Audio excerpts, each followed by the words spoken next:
My golden child sister called me a gold digger when I married rich. 10 years later, she begged me for money. My sister Maya was the golden child who could do no wrong. Straight A's, full scholarship to Princeton, our parents' pride and joy. I was the disappointment, C student, community college, the daughter they kicked out at 18 for wasting my potential. They gave Maya eggs and bacon for breakfast while I got stale bread. She went on field trips to ride horses while I was locked in my room to study. Every wall had photos of Maya's achievements while my participation trophies went in the trash. When they kicked me out, Maya laughed and said I'd end up married to some loser, popping out kids, living off food stamps. But at community college, I met James. He'd built a successful tech company at 19 and was just getting a degree to please his parents. He asked me to tutor him, not because I was smart, but because I explained things simply. We fell in love. When he proposed with a 2-carat diamond, I was terrified to tell my family. I drove home, showed them the ring, mentioned James's business. Maya took one look and burst out laughing. "Gold digger!" she shrieked. "You couldn't succeed on your own, so you're spreading your legs for money. Pathetic." My parents nodded approvingly. "At least Maya will make her own fortune instead of stealing someone else's," my mother said. I ran out crying, convinced I was using James. He held me while I sobbed, assured me I wasn't a gold digger, that he loved me. We got married without inviting them. 10 years passed. James's company went public. We had 2 beautiful kids, lived in a gorgeous house, traveled the world.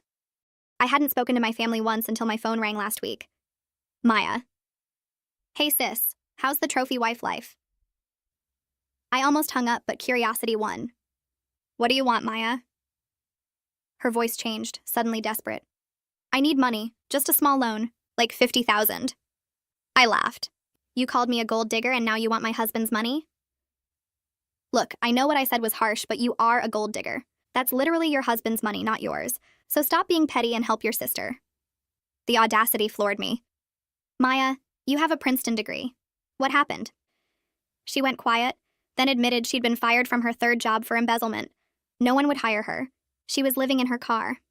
My parents had disowned her when the scandal went public, apparently. Having a criminal daughter was worse than having a stupid one. "Please," she begged. "You live in luxury. 50,000 is nothing to you."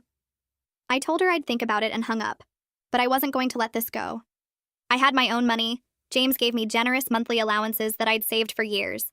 I had over $200,000 in my personal account. I could easily help Maya, but she needed to learn a lesson. I sent her a check for 1 cent with a note. "Here's what gold diggers like me can afford to share." She called immediately, screaming, "You bitter bitch. You're really going to let me starve because of something I said 10 years ago? You just called me a gold digger again 5 minutes ago. Because you are one. Then you don't need my gold digging money. Bootstrap yourself up, Princeton grad." She hung up. I thought that was the end. 3 days later, she showed up at my house. Not alone, with our parents. All 3 looked desperate, their clothes worn, their car a beaten-up Honda from the 90s. "We need to talk," my father said. They'd lost everything in a Ponzi scheme. Their retirement, savings, the house gone. They'd been living with Maya in her car for 2 weeks. They needed $500,000 to avoid bankruptcy and pay for a cheap apartment. "You owe us," my mother said. "We raised you, fed you, housed you for 18 years. You gave me bread while Maya got full meals. You kicked me out for getting into community college. Because you were a disappointment. But now you can finally be useful. Your husband won't even notice $500,000 missing." I laughed. "James knows every penny, and he'd never give you anything after how you treated me." Maya stepped forward. "Then divorce him and take half. Give us the money from the settlement." I stared at her. "You want me to destroy my marriage to pay for your mistakes?" "You never loved him anyway. You married him for money. At least this way, your gold digging helps your real family." I was about to throw them out when James walked in. He'd heard everything from his office. "Get out of our house," he said quietly. "Now." My father puffed up. "You can't." "I can, and I will. Leave before I call the police." They scrambled toward the door, but Maya turned back. "You'll regret this. We're blood. We're your family." "No," I said. "You're strangers who happen to share my DNA." They left, but Maya shouted through the door, "Check your mail tomorrow. You'll see who really owns this house." The next day, an envelope arrived. Legal documents. My stomach dropped as I read them. The header read, "Claim of financial elder abuse and demand for restitution." My hands shook as I scanned the pages, each word worse than the last. They were claiming I abused them by refusing help in their time of need. They wanted $500,000 plus damages for emotional distress and abandonment. I read it twice, then a third time, hoping I'd misunderstood. But no, there it was in legal language. My parents were suing me for not giving them money. James appeared behind me and read over my shoulder. He grabbed his phone and dialed before I could even process what was happening. I heard him talking to Tyler, his business attorney, explaining we needed him to look at something urgent. Tyler said he'd come right over. I sat frozen at the kitchen table staring at the papers. Could this actually work? Could they twist my refusal into some kind of abuse? I'd never heard of anyone getting sued for not helping their parents, but the legal jargon made it sound almost legitimate. My stomach twisted into knots as I waited for Tyler to arrive. Within 40 minutes, Tyler walked through our front door carrying his briefcase. He sat down at the table and spread the documents out, reading carefully while James and I watched. He took his time, making notes, flipping back and forth between pages. The silence felt heavy.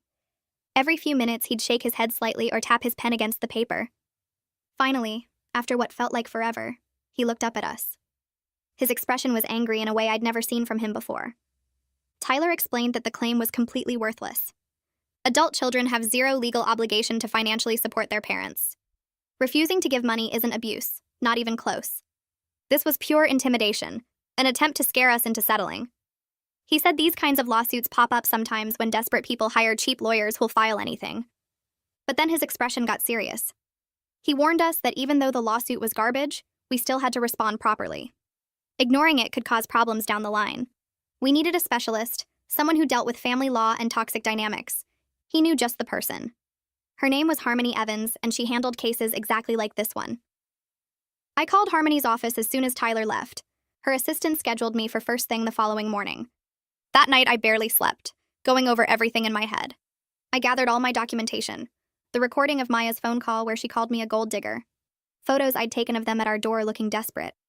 Notes I'd written down right after they left, capturing exactly what they'd said.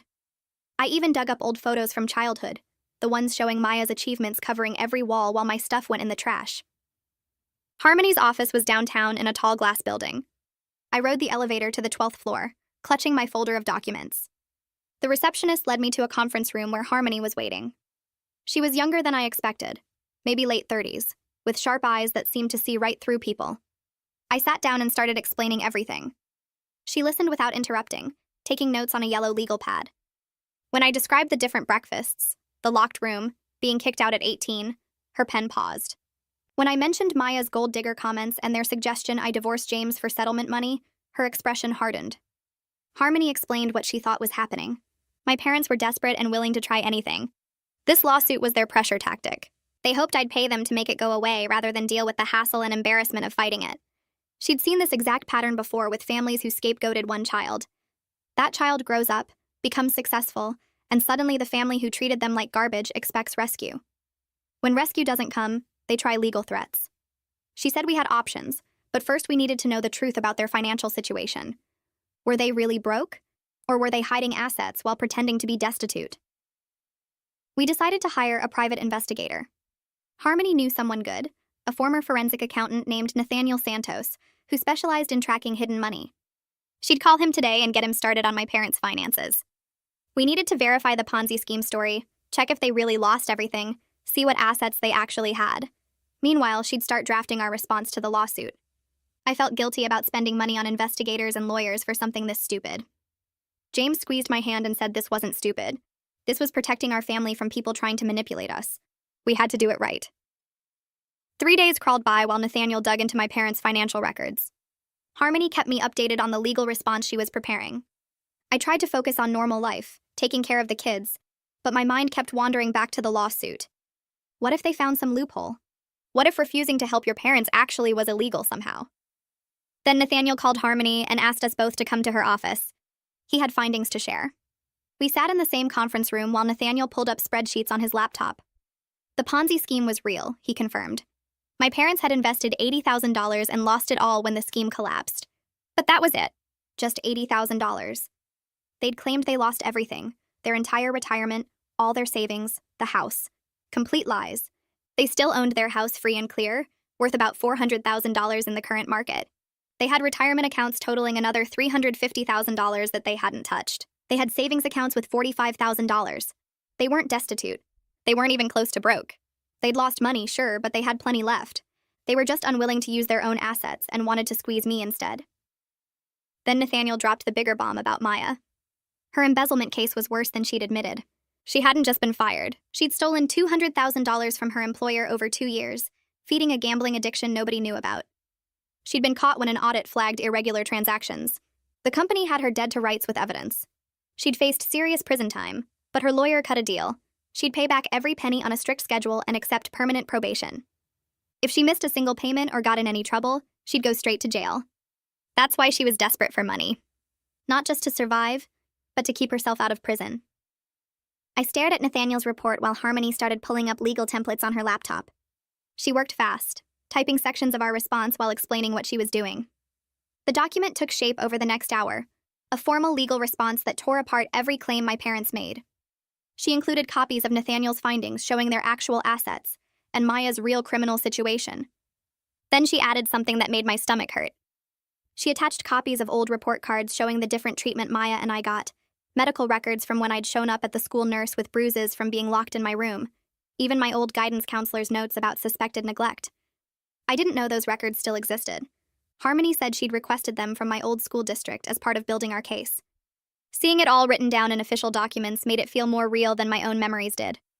The response ended with a clear threat to countersue for harassment, abuse of process, and intentional infliction of emotional distress if they didn't withdraw their claim. Harmony printed it out and slid it across the table for me to review. James read it over my shoulder, his hand tight on mine. Everything in the document was true, but seeing my childhood laid out like evidence in a court case made me feel exposed and small again. Harmony watched me carefully and asked if I wanted to file it immediately or if I needed time to think. That's when she suggested something I hadn't considered. She said we could offer them one chance to withdraw the lawsuit and sit down for mediation instead. She thought they might back down once they saw how much evidence we had and realized we were serious about countersuing. It would give them a way out without completely destroying them in court. I stared at the papers spread across the conference table and felt torn in half. Part of me wanted to crush them, to file this response and watch their stupid lawsuit fall apart. They deserved consequences for everything they'd done, not just recently, but my entire childhood. Maya had laughed when they kicked me out. My mother had called me a disappointment to my face. My father had agreed I owed them for 18 years of feeding me bread while Maya got real meals. But another part of me kept remembering they were still my parents, however terrible they'd been. They'd raised me, even if they'd done it badly. They were old now and broke and desperate. Did I really want to be the person who kicked them while they were down, even if they'd kicked me first? I told Harmony I needed to think about it and took the documents home. That night, James and I stayed up past midnight talking in our bedroom while the kids slept down the hall. He sat on the edge of our bed while I paced back and forth, trying to figure out what felt right. He listened to me go in circles for over an hour before he finally spoke up. He said he'd support whatever I decided, but he wanted me to think about one thing. Someday our kids would be old enough to ask about my family. They'd want to know why they didn't have grandparents or an aunt on my side. I'd have to explain what happened and why I made the choices I made. That thought stopped me in my tracks. I sat down next to him and tried to imagine that conversation. What would I tell them? That their grandparents treated me badly so I refused to help when they needed it? Or that I tried to help but they wouldn't stop being awful? The second option felt better, more like something I could defend to my kids when they were grown. James squeezed my hand and said I wasn't the same scared 18-year-old they'd kicked out. I was a grown woman with my own family and my own money and my own power. I got to decide what happened next, and whatever I chose would be the right choice because it was mine to make.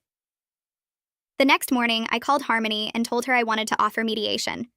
One conversation where they could explain themselves and I could set clear boundaries about what help I might be willing to give. If they refused or kept trying to manipulate me, we'd file the full response and countersuit. If they came to mediation in good faith, maybe we could work something out that didn't involve courts and lawyers. Harmony said she'd draft a formal letter laying out everything we knew about their financial situation and explaining that their lawsuit had no legal basis. She'd include the offer of mediation and give them 1 week to respond before we filed the countersuit. I agreed and spent the rest of the day trying to focus on normal life while my stomach stayed twisted in knots. 3 days went by with no word from my family. I kept checking my phone, wondering if they'd call or if Harmony would hear from their cheap lawyer. Nothing. Then on the 4th day, my phone rang with Maya's number. I almost didn't answer, but curiosity won again. Maya started screaming before I could even say hello. She called me every name she could think of, saying I'd had them investigated like they were criminals, that I'd invaded their privacy and humiliated them. Her voice was raw and desperate and furious all at once. I stayed calm and kept my voice level. I told her they'd made themselves criminals by filing a fake lawsuit based on lies. I said if she had concerns about the investigation, she could speak to my attorney. Then I told her the offer stood for one more day. They could come to mediation and have an honest conversation, or they could deal with our countersuit. Her choice. She hung up on me without answering. I sat on my couch staring at my phone and feeling weirdly calm. The old me would have been shaking and crying after a call like that. The new me just felt tired and done with their drama. 2 hours later, my phone rang again. My mother this time. I answered and heard her crying immediately. She said she was so sorry, that she'd never wanted any of this, that my father and Maya had pushed her into the lawsuit. She claimed she'd always loved me, that she'd tried her best as a mother, that she knew she'd made mistakes, but she'd done what she thought was right at the time. I listened to her sob and felt absolutely nothing. I'd heard this act before, back when I was younger and more willing to believe her tears meant something real. Now I recognized it for what it was, another manipulation tactic. She wanted me to feel sorry for her so I'd give them money without all the legal trouble. I interrupted her crying and told her if she was truly sorry, she'd convince my father and Maya to withdraw the lawsuit and come to mediation. Otherwise, her tears were just more manipulation, and I was done being manipulated by this family. She went quiet for a few seconds, then started crying harder and saying I'd turned cold and mean. I told her I'd turned strong and hung up. The deadline Harmony had given them came and went with no formal response. No call from their lawyer, no letter withdrawing the lawsuit, nothing. I called Harmony and told her to file the countersuit. She said she'd have it ready by the end of day and would file it with the court first thing tomorrow morning. That night I barely slept, wondering if I was doing the right thing or if I should have given them more time. James held me and reminded me that I'd given them a clear choice and a reasonable deadline. They'd chosen not to respond. That was on them, not me. The next afternoon, Harmony called to confirm she'd filed the countersuit. We were officially suing my parents and Maya for harassment, abuse of process, and intentional infliction of emotional distress. We were asking the court to make them pay our attorney fees and to impose sanctions for filing a claim they knew was fake. Harmony said it would take a few days for them to be served with the papers. Then they'd have to respond or find a new lawyer willing to take their case. I thanked her and hung up and felt a strange mix of relief and guilt wash over me. I'd actually done it. I'd sued my own family. The next morning, Harmony called to tell me their lawyer had officially withdrawn from the case. She sounded almost amused when she explained that he'd filed paperwork citing irreconcilable differences with his clients and professional concerns about the case merit. I asked what that meant, and she said it was lawyer speak, for realizing he'd taken on garbage clients with a garbage case and wanting to protect his reputation before things got worse. She'd already gotten a copy of the withdrawal notice and said we should expect radio silence for a few days while they scrambled to find someone else willing to represent them. I thanked her and hung up feeling oddly numb about the whole thing. Part of me had expected them to fight harder, or at least put up more resistance before their lawyer bailed. 2 days later, I was working at my desk when the doorbell camera on my phone lit up with motion. I glanced at the screen and saw Maya standing on my front porch looking worse than I'd ever seen her. She'd lost weight since their last visit, her cheeks hollow and her clothes hanging loose on her frame. Her hair looked greasy and unwashed, pulled back in a messy ponytail, and the same outfit she'd worn before now had visible stains on the collar. She pressed the doorbell again and leaned close to the camera. I grabbed my phone and opened the two-way audio before she could ring a third time. She jumped slightly when my voice came through the speaker asking what she wanted. Her face crumpled and she started talking fast, words tumbling over each other about how they couldn't afford to defend the countersuit, how they had no money for another lawyer, how they were living in her car and running out of options. She said she was begging me to drop the countersuit, that she knew she'd messed up, but they literally couldn't survive this legal battle. I watched her through the camera and felt that familiar guilt trying to claw its way up my throat. She looked genuinely desperate, genuinely broken, and some part of me still remembered being kids together before everything got complicated. I took a breath and told her through the speaker that I'd drop the countersuit under one condition. She perked up immediately, nodding before I even finished speaking. I said they needed to withdraw their fake lawsuit completely, and all three of them had to come to mediation to have an honest conversation about everything. Maya's face fell and she shook her head, saying that wouldn't work. I asked why not, and she said my father refused, that he was still calling me an ungrateful bitch who owed them for raising me. She said he'd rather live in the car than sit down and talk to me like I deserved any kind of explanation or apology. I felt something shift in my chest when she said that, like a weight I'd been carrying suddenly felt lighter. I told Maya the offer stood and she could take it or leave it. Then I ended the call and watched through the camera as she stood there for another minute before walking back to that old car parked at the curb. She sat in the driver's seat with her head against the steering wheel for a long time before finally driving away. I called Harmony and told her about the conversation, and she said my father's continued anger was actually helpful evidence. It proved this wasn't about genuine desperation or remorse, but about entitlement and their fundamental belief that I existed to serve them and Maya. She said that perspective would help me feel less guilty, and she was right. Knowing my father still thought I was the problem even after everything made it easier to stand firm on my boundaries. 3 days later, Harmony called with news that a different lawyer had contacted her office. She said this one sounded more competent than the last, like someone who'd actually practiced family law before and knew how to read a case file. He'd asked if we were serious about the mediation offer and said he'd advised his clients to accept it as their only reasonable option, given how badly positioned they were legally. Harmony asked if I still wanted to go through with mediation, and I said yes, that I needed to face them and say my piece even if nothing changed. We scheduled it for 2 weeks out to give everyone time to prepare. Harmony said she'd coach me on staying calm, setting clear boundaries, and not getting drawn into their emotional manipulation or guilt trips. She warned me that my mother would probably cry, my father would probably get angry, and Maya would probably try to make me feel responsible for their situation. I needed to be ready for all of that without letting it derail what I wanted to say. After hanging up with Harmony, I sat at my kitchen table and realized I needed more help than just legal coaching. I needed to process why I still felt guilty after everything they'd done, why some part of me still wanted their approval even though I knew it was toxic. I asked James if he knew any good therapists, and he gave me the name of someone his company's benefits covered. Her name was Reagan, and she had an opening the next week. I met Reagan in her office downtown, a small comfortable space with soft lighting and plants on every surface. She asked me to tell her why I'd come, and I started talking about my family and couldn't stop for 40 minutes. She listened without interrupting, taking occasional notes, and when I finally ran out of words, she said something that made me want to cry. She said my guilt wasn't rational, that it was a programmed response from years of being told I was the problem. She said children who grow up being blamed for everything learn to take responsibility for things that aren't their fault, and that pattern doesn't just disappear when you become an adult. Over the next few sessions, Reagan helped me work on specific statements I could use in mediation. We practiced setting clear boundaries, naming specific examples of mistreatment, and offering realistic help that wouldn't enable their dysfunction or put my own family at risk. She had me write down memories of times they'd treated me badly and read them out loud until I could do it without crying. She said I needed to remember those moments when they tried to guilt me into forgetting. Around the same time, James's business partner reached out to me directly. His name was Corey, and I'd met him at company events but never talked to him much beyond small talk. He called one evening and said James had mentioned what I was going through with my family. He asked if I'd be willing to meet for coffee because he'd dealt with something similar and thought his experience might help.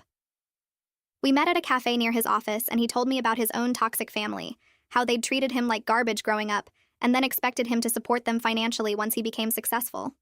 He'd set boundaries, cut contact, and dealt with years of guilt, before finally accepting that protecting himself and his kids wasn't selfish, but necessary.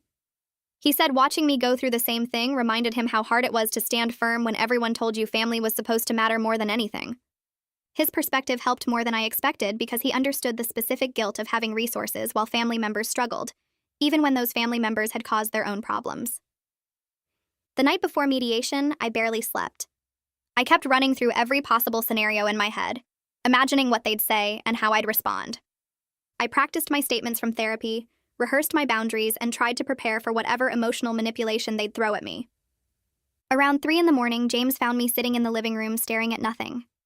He sat down next to me and pulled me against his chest, his arms warm and solid around me.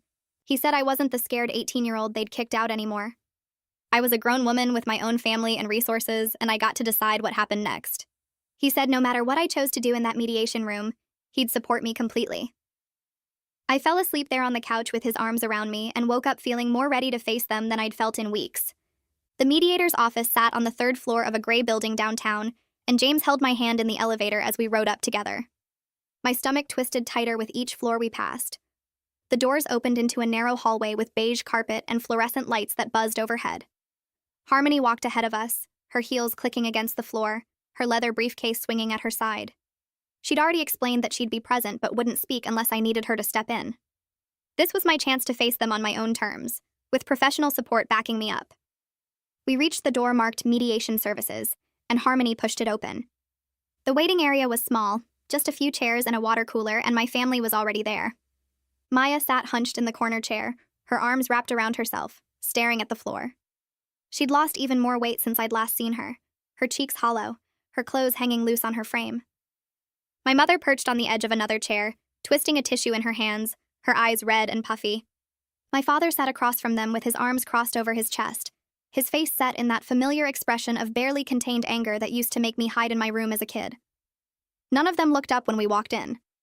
The silence stretched between us, thick and uncomfortable, broken only by the hum of the water cooler and the muffled sounds of traffic from the street below. James squeezed my hand once before letting go, and I felt the loss of his warmth immediately. A door opened and a woman emerged, maybe 50 years old, with short gray hair and glasses on a chain around her neck. She introduced herself as the mediator and gestured for all of us to follow her into a conference room. The room was plain, just a long table with chairs around it and a whiteboard on one wall. She directed us to sit on opposite sides of the table. James and I took seats next to Harmony on one side while my parents and Maya settled across from us. My father's glare burned into me as I sat down, but I forced myself to look at him directly, instead of dropping my eyes like I would have done years ago. The mediator took her seat at the head of the table and opened a folder in front of her. She explained that this was a voluntary process designed to help families communicate and find solutions to their conflicts. Each person would have an opportunity to speak without interruption, and then we'd work together to identify common ground and possible outcomes. Her voice was calm and professional, the kind of tone that probably worked well with most families but felt surreal in the context of mine. My father's chair scraped against the floor as he shifted forward. He cut her off mid-sentence, his voice loud in the small room. "This whole thing was bullshit," he said, and we all knew what the solution was. I just needed to stop being stubborn and give them the money they needed. The mediator's expression didn't change, but her voice took on a firmer edge when she responded. She told my father that interruptions would end the session immediately, and if he couldn't participate respectfully and follow the rules, he would need to leave.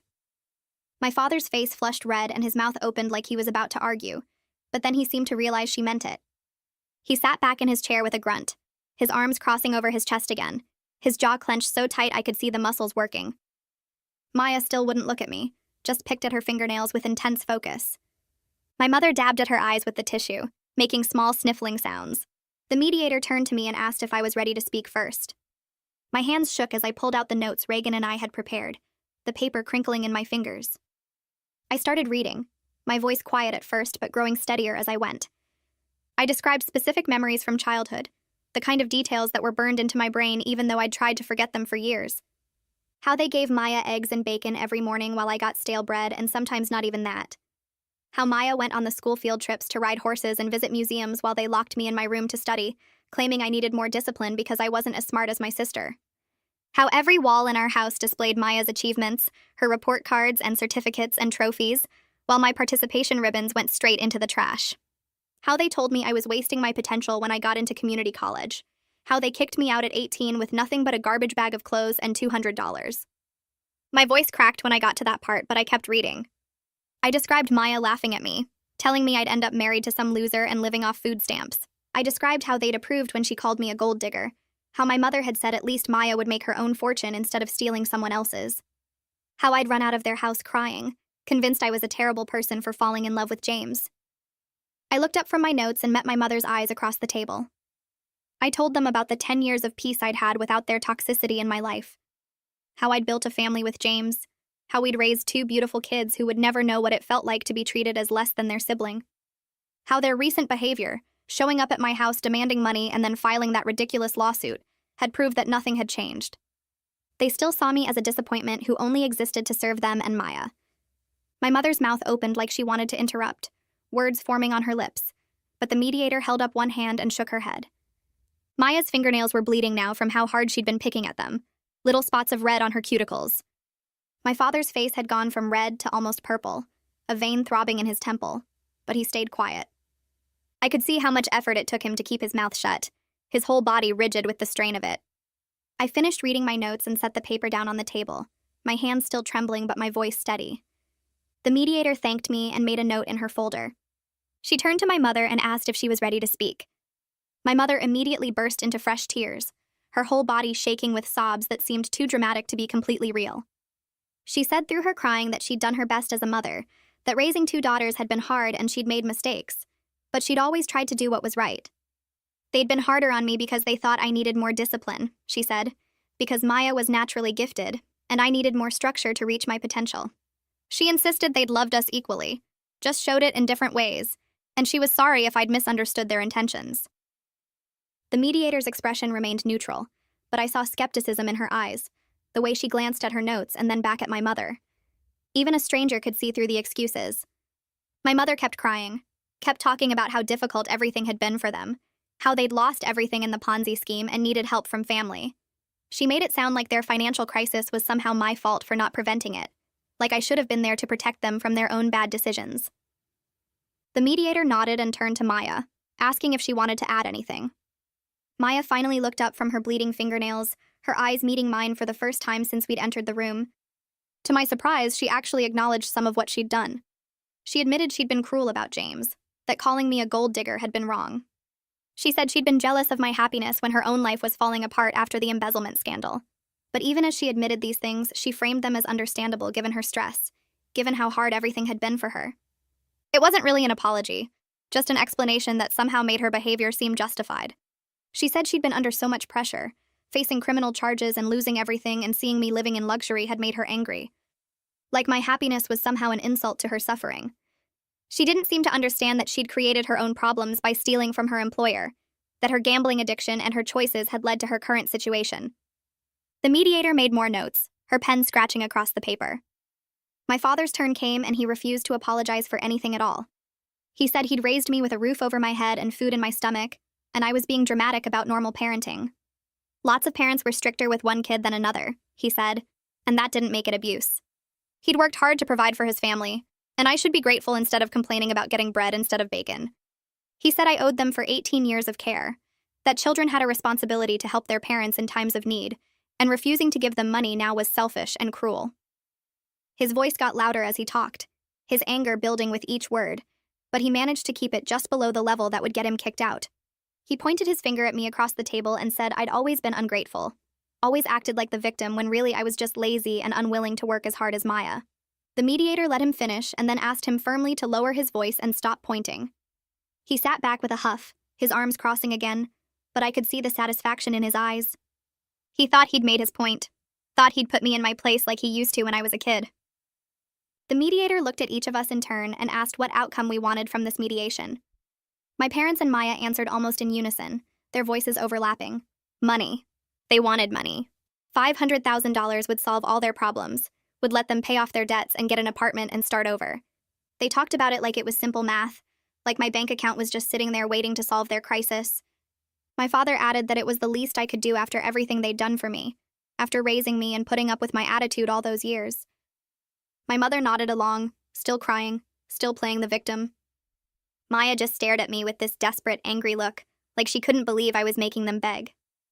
The mediator turned to me and I took a deep breath before answering. I told them I wanted acknowledgement of the harm they'd caused me. Real acknowledgement, not just excuses disguised as apologies. I wanted assurance they'd never contact me again unless I chose to reach out to them first. I wanted boundaries respected and my family, my real family with James and our kids, left in peace. The silence that followed felt heavy, pressing down on all of us, and I could see from their faces that we were miles apart from any kind of agreement. The mediator called for a break and I followed Harmony into a small conference room down the hall. My hands were shaking as I sat down, the weight of everything pressing on my chest.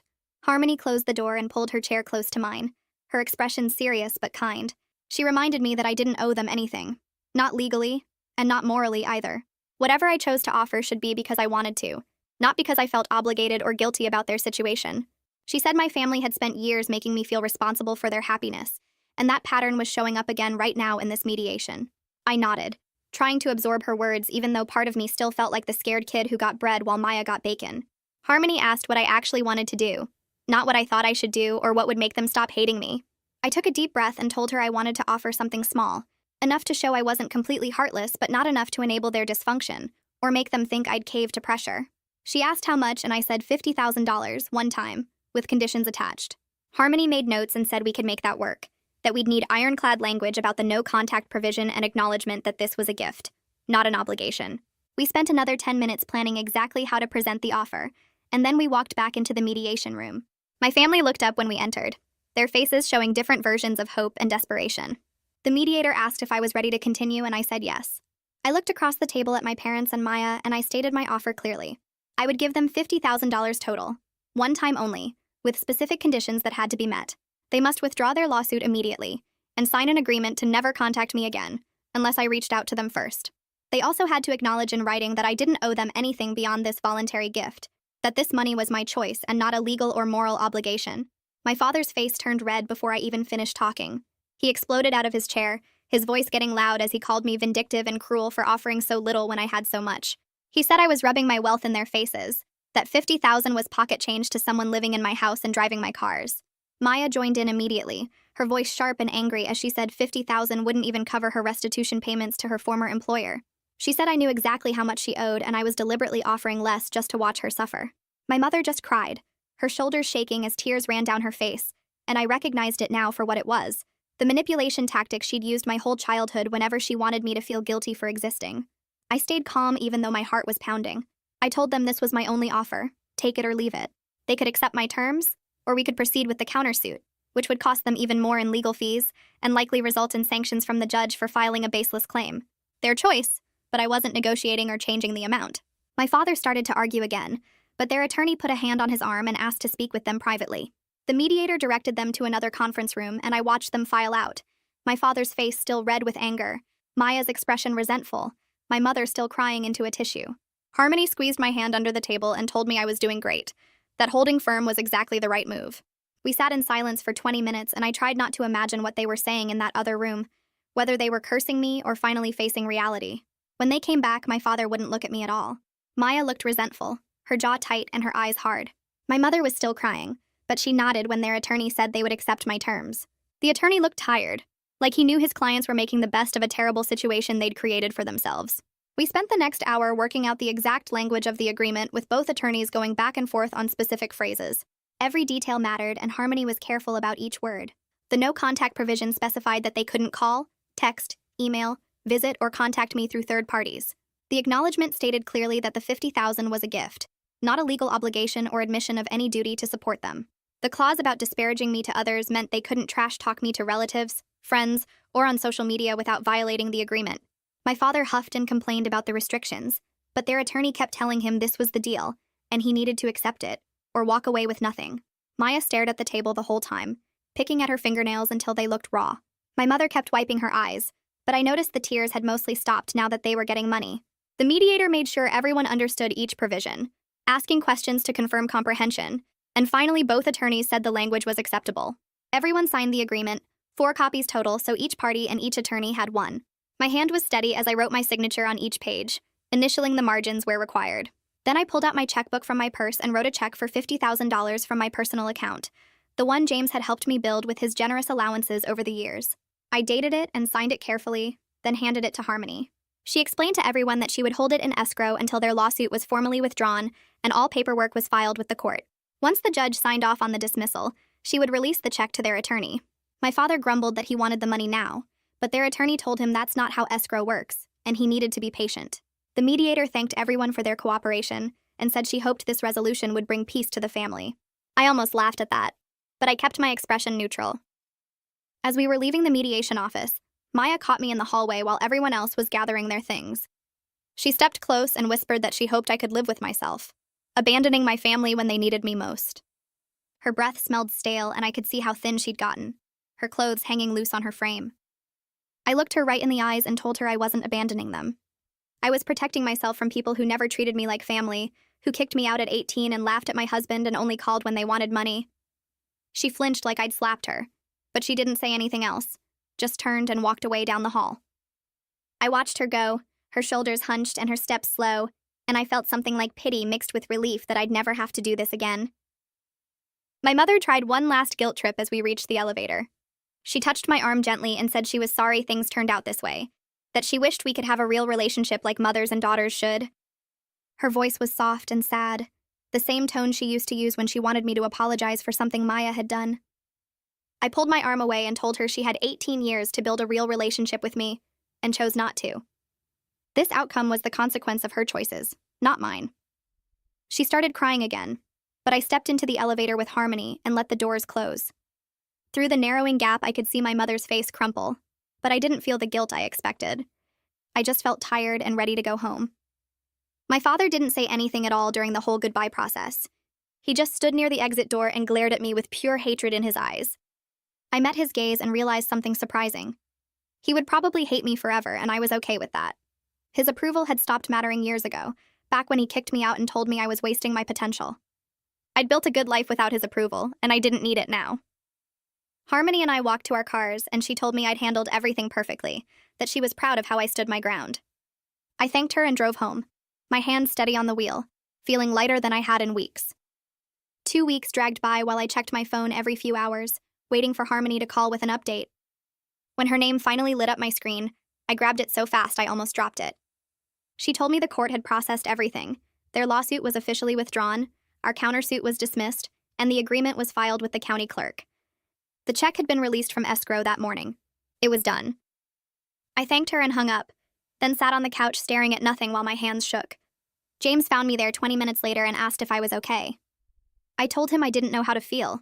That part of me kept thinking I should have given them more money, that $50,000 wasn't enough to really help them start over. He sat down next to me and reminded me they'd spent years treating me like garbage, kicked me out as a teenager, and only came back when they needed something. I knew he was right, but the guilt sat in my chest like a rock anyway. I called Reagan that afternoon and asked for an emergency session. She fit me in the next morning, and I spent the whole hour talking about how wrong it felt to have money while my family struggled, even though they'd been cruel to me my whole life. She listened without interrupting, then asked me a question that made my brain stop working for a second.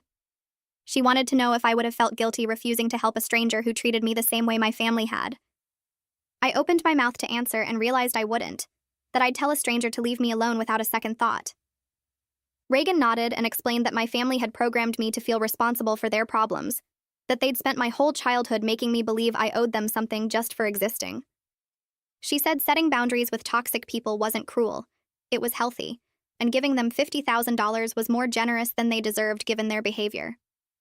I left her office feeling lighter, like someone had lifted a weight off my shoulders that I'd been carrying, so long I forgot it was there. That night, James and I put the kids to bed and sat in the kitchen talking about whether we should tell them what happened. Our daughter was 7 and our son was 5, old enough to notice things but too young to understand complicated family stuff. James thought we should wait until they were teenagers, but I worried they'd feel betrayed if we kept secrets. We went back and forth for an hour before deciding on a middle path. We'd wait until they were older to explain the whole story, but if they asked questions about my parents or why we never visited Grandma and Grandpa, we'd give them honest, simple answers that fit their age. No lies, but no trauma dumping on little kids either. James squeezed my hand and said we'd figure it out together, that we had years to plan the right words. I felt grateful all over again that I'd married someone who actually listened to me and treated my feelings like they mattered. 3 months went by without a single call, text, or letter from my family. At first, I jumped every time my phone rang, sure it would be Maya or my mother finding some loophole in the agreement. But as weeks turned into months, I started to relax. I'd wake up in the morning and realize I hadn't thought about them the day before, that whole hours were passing where they didn't cross my mind at all. The anxiety I'd been carrying since that first phone call from Maya started to fade, and I noticed I was sleeping better, laughing more with the kids, enjoying little moments instead of waiting for the next crisis. One morning, I was making breakfast and caught myself humming while I flipped pancakes, and it hit me that I felt genuinely peaceful for the first time in months. The legal agreement meant they couldn't harass me anymore, and knowing that made everything feel safer somehow. I kept seeing Reagan every other week, working through all the childhood stuff I'd buried for years. We talked about how my parents gave Maya the good food while I got scraps, how they locked me in my room to study while she went on field trips, how every wall in that house celebrated her achievements while mine went in the trash. Reagan helped me see patterns I'd never noticed before, like how I always apologized first in arguments even when I wasn't wrong, or how I struggled to ask for things I needed because I'd learned early that my needs didn't matter. She explained that children who grow up in homes where love is conditional learn to twist themselves into shapes that please others, and it takes years of work to untangle that programming. Some sessions left me crying so hard I could barely drive home, but other times I felt angry in a way that was actually healthy, like I was finally letting myself feel mad about things that deserved anger. Reagan said the goal wasn't to stop having feelings about my family, it was to stop letting those feelings control my choices. She reminded me that my family's problems weren't my fault, That I didn't cause their financial mess or Maya's gambling addiction, and protecting myself and my kids from their chaos was the right thing to do. 6 months after the mediation, an email popped up in my inbox from an address I didn't recognize. My stomach dropped when I opened it and saw it was from Maya's attorney. The message was short and polite, asking if I'd be willing to help Maya find employment given her difficulty securing interviews with her criminal record. I stared at the screen, feeling my heart race, then forwarded it to Harmony without responding. She called me an hour later, sounding annoyed, and told me she'd handle it. The next day, she sent their attorney a formal letter reminding him that any contact from my family, direct or indirect, violated our agreement and would result in immediate legal action. She copied me on the email, and I read her words, feeling both relieved and sad. Part of me wanted to help Maya find a job because I knew how hard it must be with an embezzlement conviction, but I also knew that any contact would open a door I'd worked hard to close. Harmony was right to shut it down. Maya never tried again after that. My birthday came around in December, and I was outside decorating the porch with lights when the mail truck pulled up. The driver handed me a stack of envelopes, and right on top was a card with my mother's handwriting on it. My hand started shaking as I stared at it, recognizing her loopy cursive from years of seeing it on Maya's birthday cards and report cards while mine went unsigned. I brought it inside and called Harmony before I even opened it. She told me not to open it at all, that any contact violated the agreement and we needed to document it. I took photos of the envelope and sent them to her, then stuck the card in a drawer unopened. 2 days later, Harmony mailed my mother's attorney a cease and desist letter with copies of the agreement highlighting the no contact clause. She told them this was their only warning and any future violations would result in us seeking enforcement through the court. I never got another card after that, and I felt relieved more than anything else. My mother's attempt at reaching out felt like manipulation, not genuine love, and I was glad Harmony had stopped it before it could mess with my head. A year passed after the mediation, and I woke up one morning realizing something had changed. I'd been having these awful dreams for months where my family showed up at my door demanding money, or where I was a kid again getting locked in my room while Maya ate dinner downstairs. But I couldn't remember the last time I'd had one of those dreams. I lay in bed thinking back through the past few weeks and realized my sleep had been peaceful, that I'd stopped waking up with my heart racing and my sheets soaked with sweat. The therapy had actually worked. I'd processed all that childhood trauma and genuinely moved past it, not by forgetting what happened, but by accepting it and choosing not to let it control me anymore. I didn't need my parents' approval, and I wasn't afraid of their judgment because their opinions had stopped mattering. That realization felt huge, like I'd finally closed a chapter that had been open my whole life. James surprised me that spring with tickets to Hawaii for the whole family. We spent a week on Maui, building sandcastles with the kids, snorkeling in crystal clear water, eating fresh pineapple that tasted like sunshine. I was lying on the beach watching our son chase waves when I realized I hadn't thought about my parents or Maya once since we'd landed. Not once. I was completely present with my real family, the one I'd chosen and built, and it felt like the purest kind of freedom. James noticed me smiling and asked what I was thinking about. I told him I was thinking about nothing except how lucky I was to be there with him and our kids, and he kissed me and said he felt the same way. That night after the kids fell asleep, we sat on our hotel balcony listening to the ocean and talking about how far we'd come since that awful day when my family showed up demanding money.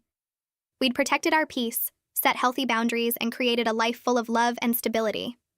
I felt proud of us for handling everything the right way. The message came through Harmony's office on a Tuesday afternoon in late summer. My father had died of a heart attack 2 days earlier, and his attorney was informing me as required by our agreement. They weren't asking for anything, just letting me know. I sat in my car in the grocery store parking lot reading Harmony's email over and over, waiting to feel something big. But what came was just a quiet sadness, not the crushing grief I might have expected. I realized I'd already grieved for my father years ago, back when I was 18, and he kicked me out for not being the daughter he wanted. I'd mourned the father I never had, the one who might have loved me and supported me and been proud of my accomplishments. The man who died was a stranger who happened to share my DNA, someone who'd made his choices and lived with them.